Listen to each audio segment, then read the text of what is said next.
นะแม่มีที่ดินนาเขาเลย เยอะใช่ชนะนี่แล้วพี่น้องเอ้ยหลังสู่ผ้าหน้าสู่ดินเด้อพี่น้องเด้อนี่เด้แม่นความเพิ่นเว้าแม่นความเพิ่นว่าชาวไร่ชาวนาเฮาคันบ่เฮ็ดคันบ่เฮ็ดแบบบ่ได้กินพี่น้องเอ้ยได้กล้าเฮาสบายอยู่บ่นะตุ สบายอยู่ แม่บคักกะดีนี่เนาะ ดีแล้วก็ไปใส่ไม่จิริโก แบบนี้ได้ไปแต่ละเทื่อ แบบ กัน นี้นะไปแต่ละเทื่อไปแบบนี้นะลงทุนไปจะเป็นเปียกเลยแล้วเกี่ยวแพ้แล้วขันจิก้มก็ก้มมาได้เลย บ่ได้เนาะ มาได้น้ำวิน เบิ่งเด้อเจ้าเด้อคอยเด้เบิ่งเด้เนาะเป็นวินเป็นเวียนอยู่แล้วก็มานํพี่น้องเอ้ยเนาะแล้วก็ไปทางใดหัก ข้อบุบีได้ค่ะ หักไปชั่วมือบ่เจ้าน่ะ กูมือมาแล้ว ชั่วมื ค่ะ อเนาะหลายคนบ่คือว่าใครแน่ได้เนาะหลายคนใครแน่ได้ ติดใจนี่พอได้ใช่ยุบเขาไปแบบปีนี้ไปบ่ได้ ปีนี้ เป็นแห้ง เป็นแห้งบ่ปีนี้ มันเจ็บแห้งนี่ก็ โอ้ อดมาแล้ว อดมาแล้วเราจะช่วยได้พี่น้องเอ้ยนี่ก็ได้อยากช่วยบ่จิตเด้ แม่น จุงชานเพิ่นมาช่วยจุงชานเพิ่นมาช่วยอยากมา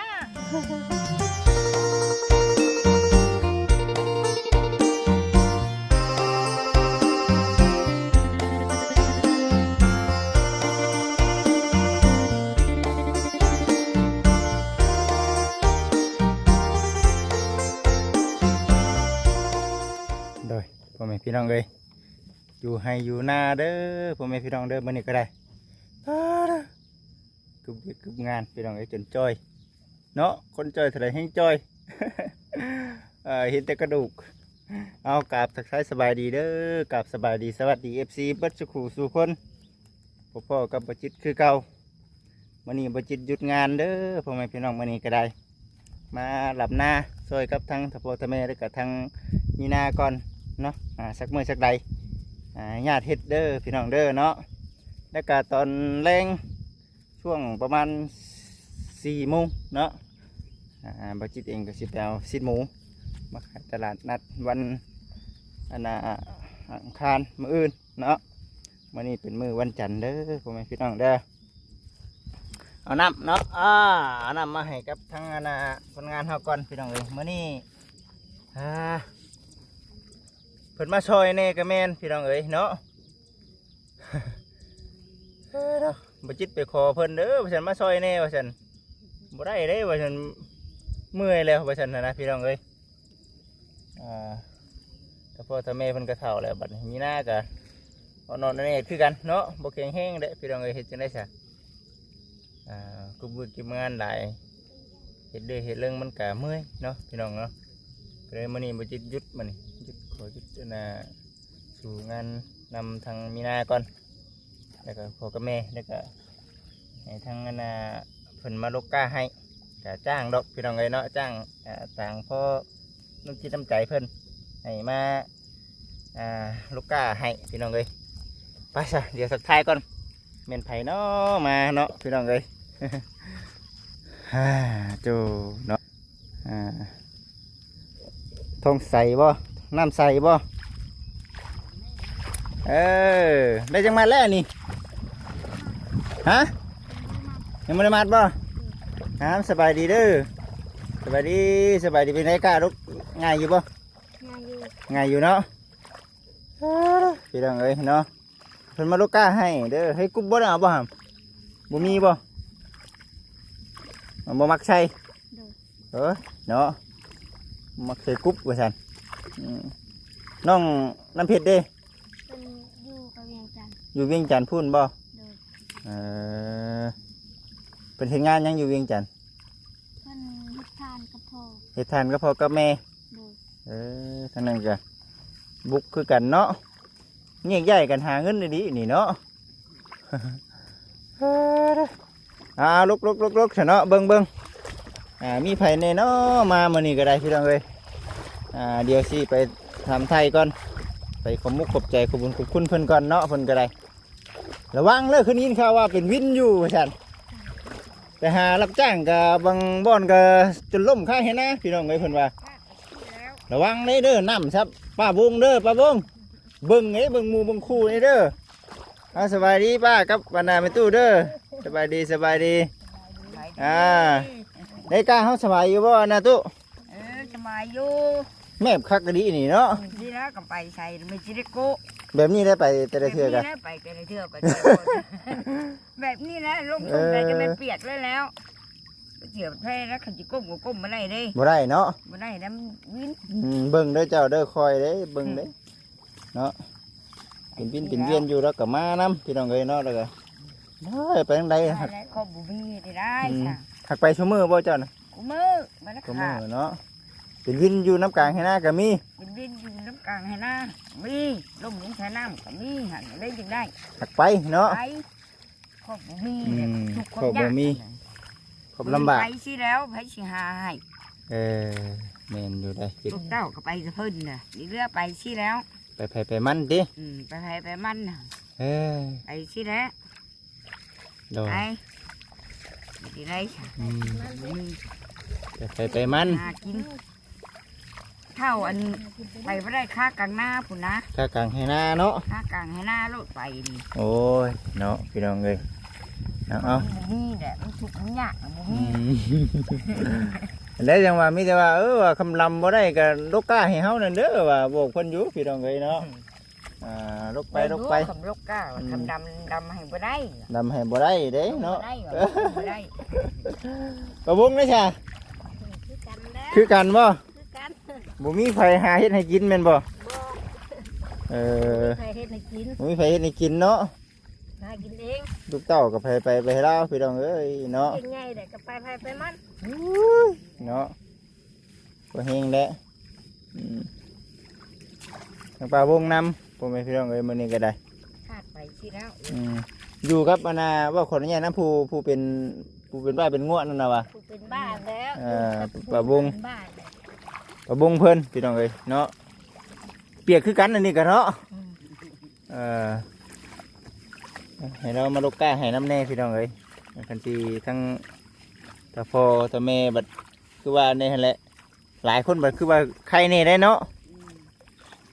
หลายคนใครเน่ได้ สิกายนี่พอได้ใช้อยู่ว่าเขาไปแบบทีนี้แบบไปบ่ได้ ปีนี้ เป็นแห้ง เป็นแห้งบ่ปีนี้ มันเจ็บแห้งนี่ก็ โอ้ อดมาแล้วอันนี้ อดมาแล้วเราจะช่วยได้พี่น้องเอ้ยนี่ก็ได้อยากช่วยบ่จิตเด้ แล้วว่า แม่น จงสารเพิ่นมาช่วยจงสารเพิ่นมาช่วยเลยอยากมาไปบ่ได้ว่าเราเลยบอกเลยว่าคือว่าเรามาช่วยตอนนั้นเลย เนาะ ตอนดาวอ่ะ เอาขอบมุกขอบใจหลายๆไปเอ้ยเนาะ ตอนดาวไปได้ว่ะจำเป็นไปเจ็บก็สิไปว่ะ หาเงินซื้อข้าว เดิมว่าชื่อเขาแน่ว่ะ กินข้าวกระเด้งบ่ซุมื้อนี้ กินข้าวก็ได้ ยังกินข้าวกระเด้งอยู่พี่น้องเอ้ยเนาะ กินข้าวก็ได้กันแล้ว บุวิจุวิทเนี่ย ยังบ่มีทุกข์มียากเนาะไปเสียเนาะสู้ๆเด้อ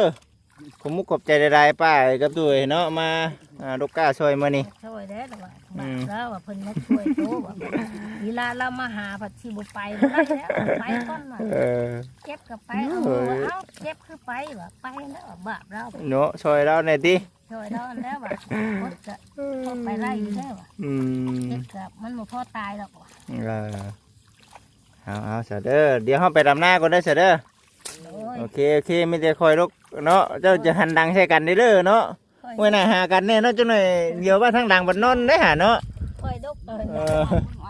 โอ้ยในได้เห็นเนาะพี่น้องเอ้ยเนาะเมื่อยก็พักผ่อนน้ำเนาะรกไปเนาะ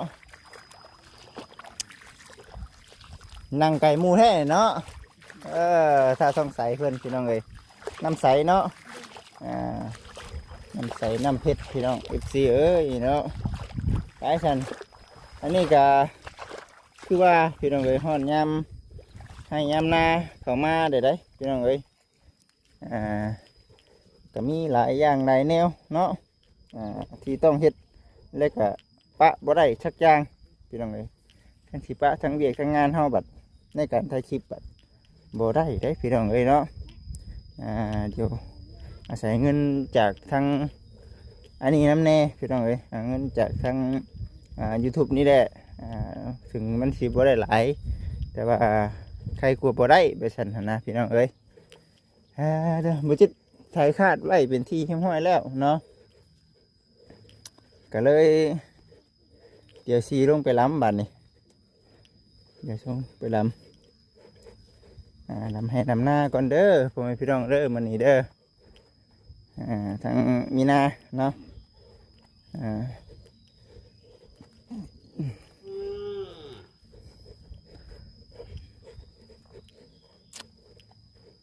ชึบเมื่อยป่ะเมื่อยแห้งแล้วป่านนี้โอ้ยเนาะปีหน้าหาเงินได้รุดหน้าเด้อปีหน้าเด้อรุดหน้าหน้าวานเบิดเลยเนาะ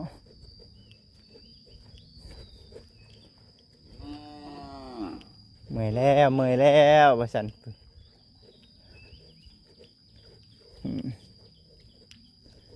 เด้หมากลำไยเฮาพี่น้องเอ้ยเนาะจะว่าสิได้ขึ้นป้าหมากลำไยได้เบิ่งไปเบิ่งมาครับเด้อดีเลยจะไปเบิ่งให้FCเบิ่งนะบ่ต้นน่ะไม่อ่างเด้อทำสิขายดิสบายดีทำสิขายหมากลำไยนี่อยากชิวฮะนี่ดิพี่น้องเอ้ยผู้ลำไยเนาะผู้ง่ายจะยากว่าตัวน่ะทำสิขายเนาะคิดเห็นเงินแล้วนะติเห็นยังคิดเห็นเงินว่าอะไรเนี่ยคิดเห็นเงินเนาะเห็นได้ใช่โอ้ทำหน้าบ่บัดนี้โอ้ยเนาะมือทำอิฐของบ่จิตได้พี่น้องเอ้ยนี่มื้อนี้มือได้น่าจะสิน่าจะแหล่น่าจะแหล่ดิมีแหงใครเครื่องอยู่ว่าบ่อื่นนี่เนาะเจ้าก็มาแล้วก็ดำหน้าแต่เช้าเลยบ่มีก็เดี๋ยวจิตคายแล้ว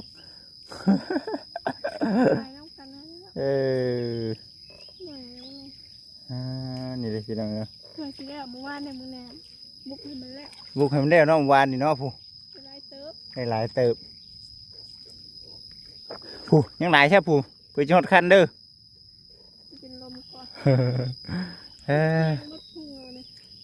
บัดคือบัดแห้งไปสันได้เอามีแต่ว่าอันนี้ก็ทั้งเบิ้งพี่น้องเนาะว่าเราสีรกสำใด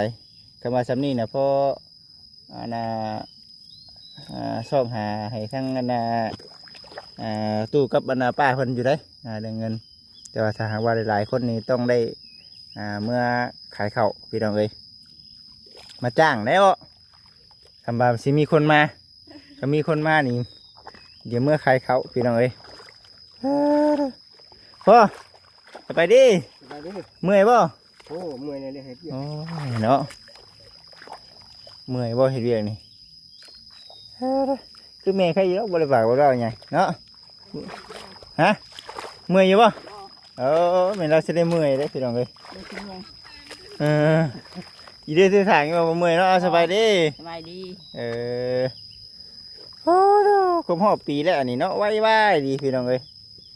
แต่ทั้งเฮาเองก็ยังนี่เด้อดำไปก็เดียวเลยดำไปก็แล้วเลยเนาะเลยเมื่อยก็เห็นได้อดเอาเลยอดเอาบ่เมื่อยกดเอาดำไปก็แล้วเลยโอเคก็เอาแม่นเข้าใครแล้วกับอยู่ชื่อจะได้เนาะคำอยู่ชื่อสิได้แม่นบ่ต้นดอกมัน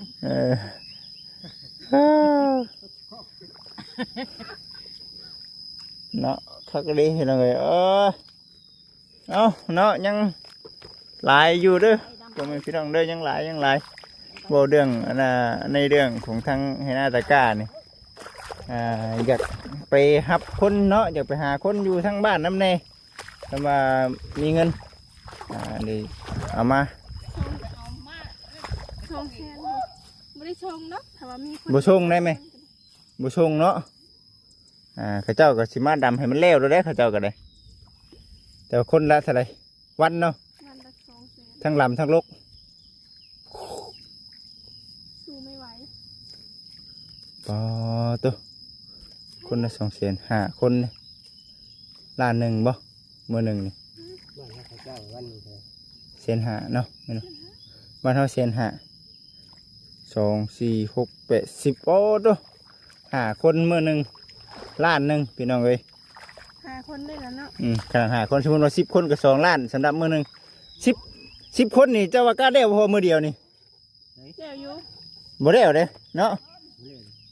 ก็อยู่ในประมาณ เดี๋ยวมันยังน้อย10 คน 4ล้านเนาะ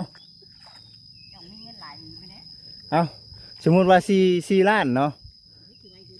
4ล้านนี่ประมาณ2มื้อเนาะหามาอีกประมาณ10คน ประมาณนั้น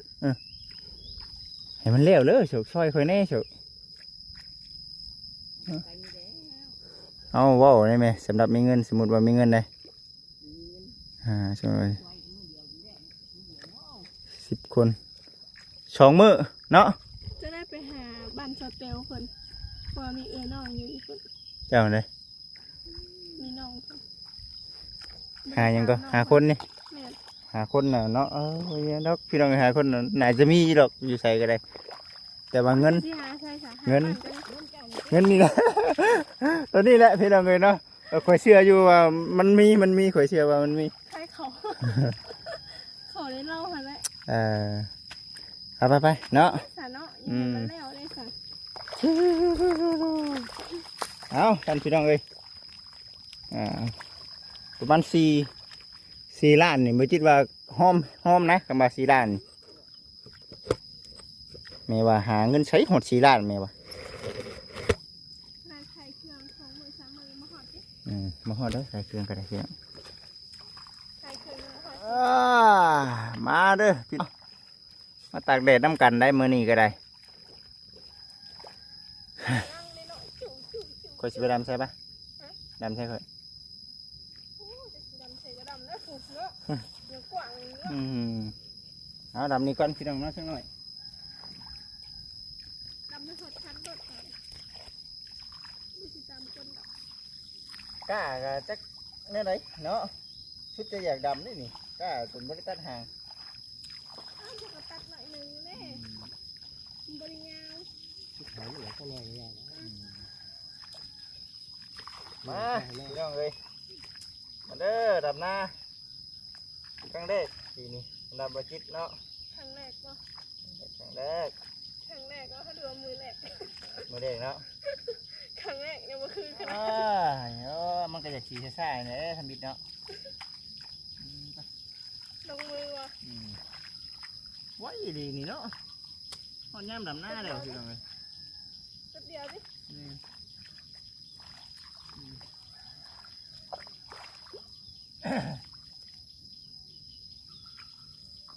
4 คนดำหน้า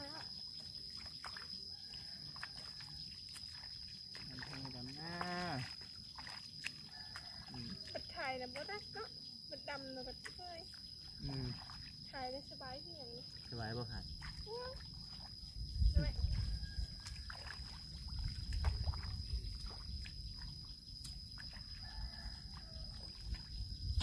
สบายขันขายนั่น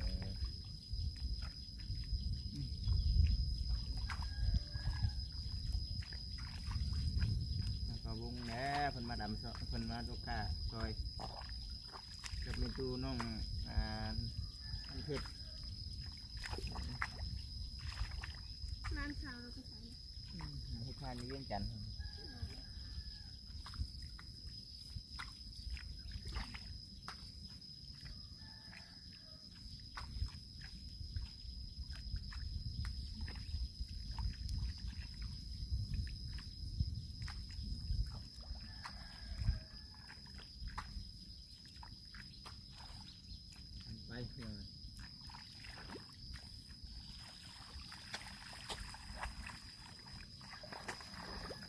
ยอมมาจาก7-80ถุงจากนี้เนาะแม่ ประมาณนั้นแหละ ลอยปะว่าใน50 ปลายให้นะ50 ปลายเท่าได้น่ะ ที่เป็นบ่ให้ ยัง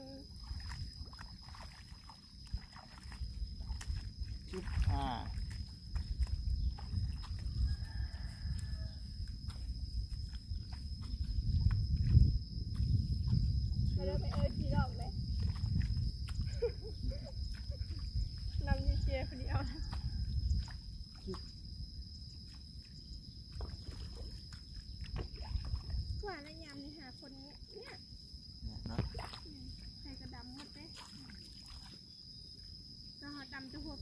วายอยู่ป่านนี้แล้ว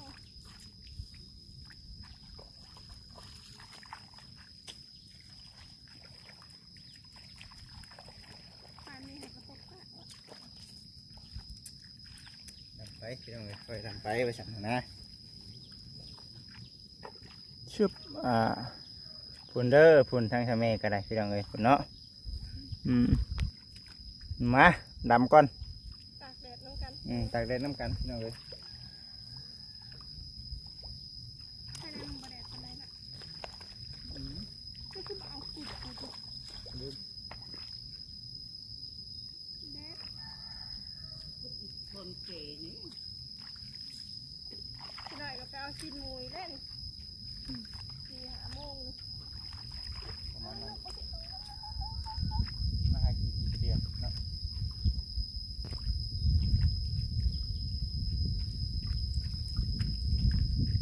อยากไปถามไปดิทางไรมีแต่เวียดมันก็ว่าบ่เคยวางเชื่อ อยู่คนมีงานเนาะให้กลัวบุมีเวียดด้วยนะ เงินไรกว่างานนี่คือสิดีเนาะรวยอยู่เนาะไอ้แบบงานไรกว่าเงินนี่แบบ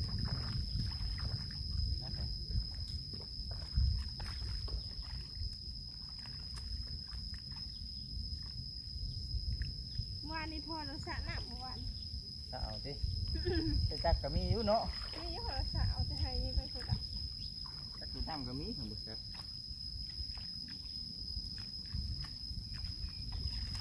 มานอน สะดุดหน้าโน้ตเรานี่ได้เขาบริดูดน้ำเนาะนี่เนาะพี่กายนี่เขาดูดน้ำ ก็เขายังได้ดูใช่ เนาะพี่กายนี่เขายังดูดเอาเนาะ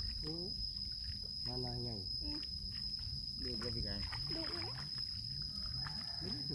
ให้ทั้งหมดกันดู ปีโชคปีแห้งสิ ตัวดีแห่งวัว บริดูดน้ำ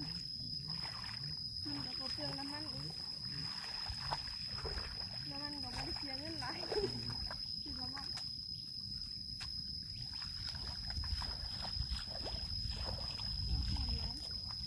มันบ่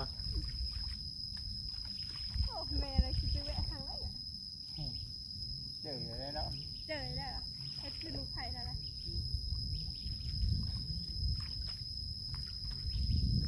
พอดำหน้าก็เจอได้หรอมันคือตรงเพื่อ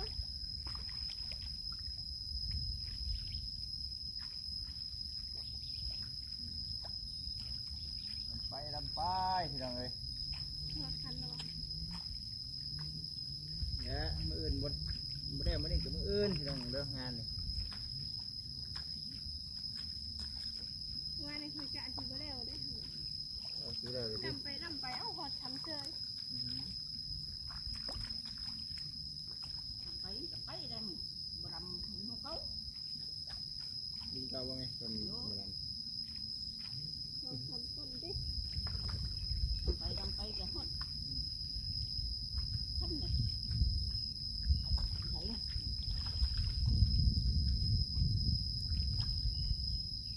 เขาอยู่ มาอันใหญ่กับลูกมาทันแล้ว ต้องกินน้ำข้าวก่อนที่ลงมาบ่เดี๋ยวพ่อ ลูกคนนี้ละหอดเราทำตัวเองนะทำไง อันสิ ไม่ได้บอกเจ้าของคนละ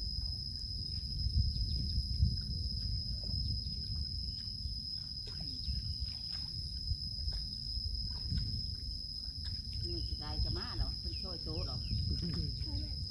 ในวงอื่นไม่ช่วยหรอกมาคิดช่วยหรอก จะหาเราเลยพี่น้องเลยจะหาเราเนาะเรากับบูบี้นะก็กับอีกอย่างคือเห็นว่าเราก็คือไม่ได้เห็นหน้าไปฉันคือว่าเราอยู่ดีไปฉัน ไม่เห็นยังไง ปวดหัวเข่าขาแล้วเนี่ย นะ ปวดคอขาหรอ คิดเป็นสิบเบอร์จะเดินก็มาได้เหรอ ลูกเป็นยังไงตายซะ ลูก ตาย คน แล้ นะ ว ยิ่งลูกผู้ชายเนี่ย ใช่ข้าเนี่ย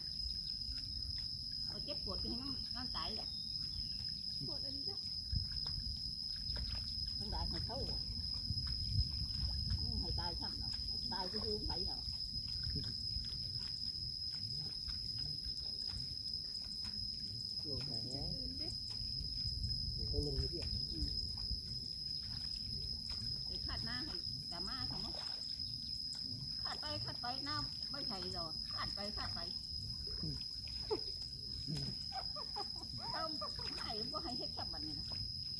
น้าบ่ใส่กระขาดดิ นั่งไปใช้ขาดไป เนาะถึงว่าคือว่าเด้นะ ชี้บ้าเดี๋ยวบ่ใครก็ขาดกูขาดให้บ่ให้ขาดหลายดอกขาดทำงานทำอะไรอย่างเงี้ยขาดไปอ้าวมาใครขาดไป หน้าวันที่เขาขาด ก่อ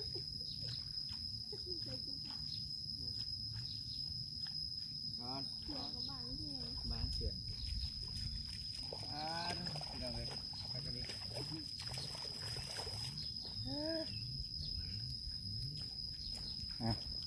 เบิ่งไปน้ำกันพี่น้องเลยมาเด้อพี่น้องเด้อมาดำหน้าซอยนี่เด้อซอยสามินานี่เด้อพี่น้องเด้อดำดูสามินานะ แม่มีที่ดินนาเขาเลย เยอะใช่โซนานี่แล้วพี่น้องเอ้ยหลังสู่ผ้าหน้าสู่ดินเด้อพี่น้องเด้อนี่เด้แม่นความเพิ่นเว้าแม่นความเพิ่นว่าชาวไร่ชาวนาเฮาคันบ่เฮ็ดคันบ่เฮ็ดแบบบ่ได้กินพี่น้องเอ้ยชาวไร่ชาวนาเฮานี่คันบ่เฮ็ดแบบบ่ได้กินดำไป